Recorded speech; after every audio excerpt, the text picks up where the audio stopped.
Hello friends, કેમ છો? બધા મજામાં? તમારા ન્યૂ વ્લોગમાં તમારું સ્વાગત છે. તો અત્યારે જો આજે અમે બનાવવાની છું હું જુવારની લોટ લીધું છે અને 1 વાટકી જુવારનો લોટ લીધો છે. જેટલું પાણી હોય એટલો જ જુવારનો લોટ લેવાનો. અને તમારે જો વધારે બનાવ્યું હોય આ 1 વાટકી પાણીનો અને 1 વાટકી લોટથી તમારે 7 થી 8 રોટલી બની જાય. જ્યારે તમારે વધારે બનાવ્યું હોય તો આ જ પ્રમાણે માપ લેવાનું. અને તમને એવું લાગે કે થોડું ઢીલું છે તો તમે પાછળથી એક્સ્ટ્રા એડ કરી શકો. તો જો અહીંયા પાણીને પછી આપણે આમાં છે ને નવશેકું એકદમ થોડું નવશેકું ગરમ થવા દઈશું. પછી મીઠું તમારે જેટલું તમે ખાતા હોય એ પ્રમાણે તમારે એડ કરવાનું. મેં જે થોડુંક જ મીઠું મેં એડ કર્યું છે. થોડું નવશેકું પાણી થઈ જાય અને આમાં થોડું આપણે તેલ એડ કરશું. હું તેલ ઉમેરું છું, તમે ઘી પણ એડ કરી શકો. થોડું નવશેકું ગરમ થઈ જાય પછી આપણે એમાં લોટ એડ કરી દેવાનો.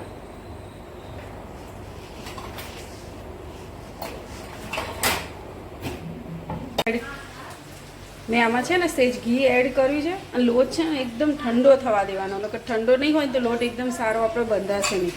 પછી આવી રીતે છે ને થોડો આવી રીતે આપણે મસળી દેવાનું જોતી. એટલે આપણો લોટ એકદમ સરસ થાય. રોટલી પણ પછી એકદમ સરસ થશે, નરમ. ઘી એડ કરીએ ને એટલે સરસ થઈ જાય, એકદમ નરમ. ચાલુ છે ને?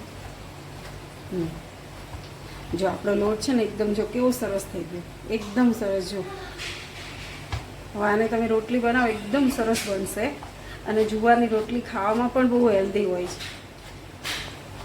અને આ 1 વાટકી લોટ છે ને તો આમાં તમે 5 થી 7 રોટલી આપણે બની જશે. એટલે 2 જણ માટે આટલું ઇનફ છે.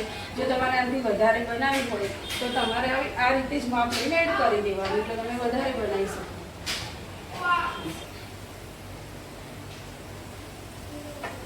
જો આપણે અહીંયા છે ને આ રીતે લોટ લઈ લેવાનો. આ રીતે એકદમ થોડું હલકા હાથ આવી રીતે મસળી દેવાનું. તો જો અહીંયા છે ને મેં જો લુઓ કરી લીધું છે અને આપણે સેજ લોટ લઈ લેવાનો.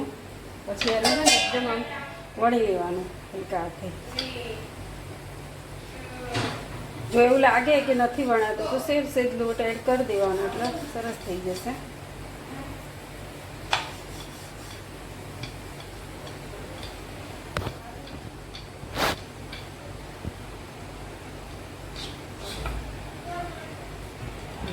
આપણી થઈ ગઈ કપડામાં.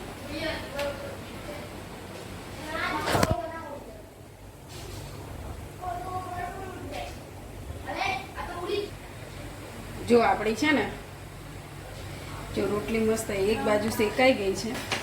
મસ્ત રોટલી જો થઈ ગઈ છે. જો એકદમ ફૂલી. જો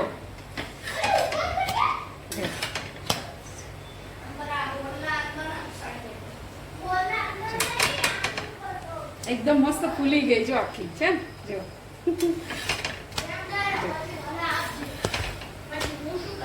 બસ હવે છે ને અને લઈ પછી આને તમે ગરમ સવારે નાસ્તામાં પણ ખાઈ શકાય. ઘી લગાવી દો એટલે તમારે કેટલા 4-5 કલાક સુધી તો એકદમ સરસ રહે છે. ઘી લગાવી દો એટલે એકદમ મસ્ત થઈ જાય છે. એકદમ સરસ ફૂલિંગ. ચલો લાઈક, શેર અને કોમેન્ટ્સ કરી દેજો જો તમને મારી રોટલી ગમી હોય તો. જો આવી રીતે તમારી બધી રોટલી એકદમ સરસ બનશે. જો એકદમ સરસ થઈ ગઈ. જો